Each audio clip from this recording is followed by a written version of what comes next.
Hello, I'm Charla Long with Lipscomb University School of Transform Aging. It's my privilege to present Part 6 in a 9-part training series on the Quilts Bridge Payment Submission process on behalf of the Bureau of TennCare. In Part 6, we will be looking at documenting quality measures, in particular around staffing and staff competence. In this section, you'll see a number of contributors to your total score.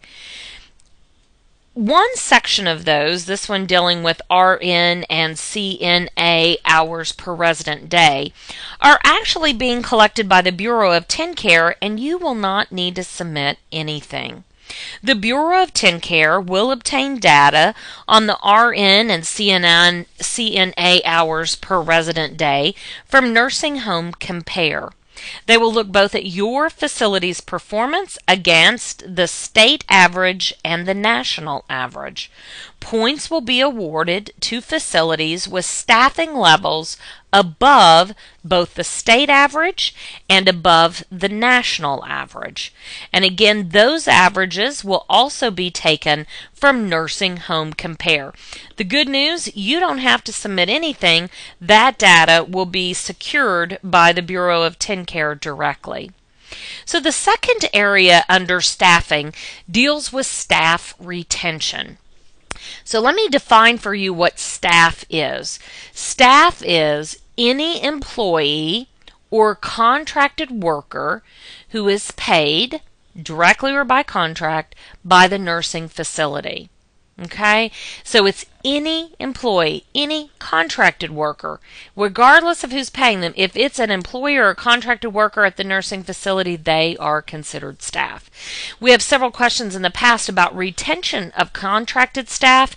That's actually based on the length of service of each staff person, not the length of the contract. So we've had that same company doing this for 14 years, and so we have this retention of 14 years. No, we're actually looking at every individual staff person within that contractor to look at retention. Okay, so how are we going to calculate staff retention? It's actually calculated by dividing the number of staff continuously employed or contracted for employment for the past 12 months divided by the total number of facility staff. So what we're going to ask you to do is take a look at your facility staff as of July 1, 2014. Then you're going to go back and pull that staff list as of July 1, 2013. Of those employees employed July 1, 2014, how many of them have been employed continuously for that whole 12-month period of time? So what if you have an employee who was there for a while, took a leave of absence, and then maybe went and worked somewhere else, and now they've come back? That's not continuous employment, and therefore they can be counted in that retention number. Okay, so you're really looking at those that have had continuous employment from July 1, 2013 through July 1, 2014. Okay, so that's how that number is going to work. Facilities are actually going to be ranked by retention percentage for the points awarded here. So we've actually given you a little table here. Facilities that are above the 75 percentile, so if you're at 75.1 and above, you will get 5 points. So that group of facilities will all earn 5 points for retention. Facilities above the 50th percentile and up through the 75th percentile, so 50.1 to 75%, those facilities will get 3 points. Facilities above the 25th percentile and up through the 50th percentile, so 25.1 to 50, they will get 1 point. Points earned in quarter 1 will be carried forward to all subsequent quarters of the bridge payment.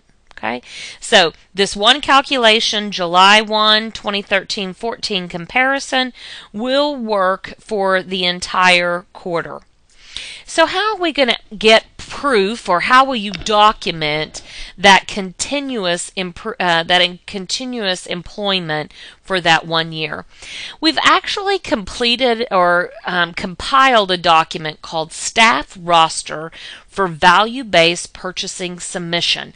It's an Excel spreadsheet. You can actually click here to access the form. You will fill out this form, and there's a sample of it that I've embedded here in this slide. You'll actually, in column A, put down the person's last name, their first name, and then there's a yes/no drop down in column C. Has this person been continuously employed since 7/1/13? And you'll indicate yes or no. You need do nothing other than that, and there's a calculation that will be able to come from this Excel spreadsheet. All you'll need to do is save it appropriately. This is, by the way, the only non-PDF document that's allowable in your submission.